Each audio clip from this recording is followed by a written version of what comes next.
Les métriques que j'utilise, notamment pour trouver des backlinks ou trouver des cibles, ça va être notamment Majestic avec le Trust Flow et le Citation Flow, qui est pour moi assez pertinent et qui accorde un critère de confiance en termes de netlinking. Le ratio entre le TF et le CF me paraît important.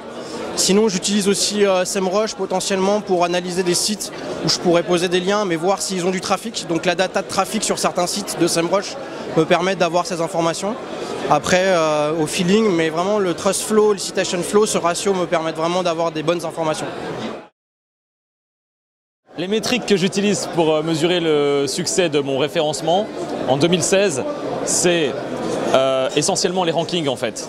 Parce que c'est les rankings qui définissent tout simplement la visibilité d'un site et ce qui définit en fait le trafic organique qui va arriver vers mon site. Donc c'est essentiellement les rankings et également il y a d'autres indicateurs plus indirects comme le Trust Flow qui sont très importants à mes yeux.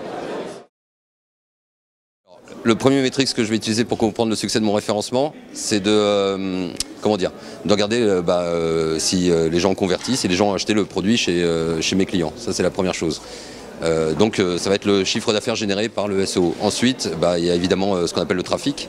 Ça se mesure soit par Analytics, soit par d'autres outils qu'on n'a pas accès forcément à Analytics ou qu'on veut mesurer le succès des concurrents.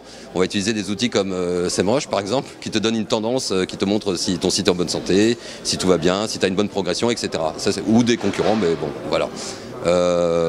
Et ça se joue essentiellement là-dessus. Moi, c'est est-ce que mon client a eu plus de leads ou plus de ventes de produits et est-ce qu'il a du trafic qui augmente de façon naturelle.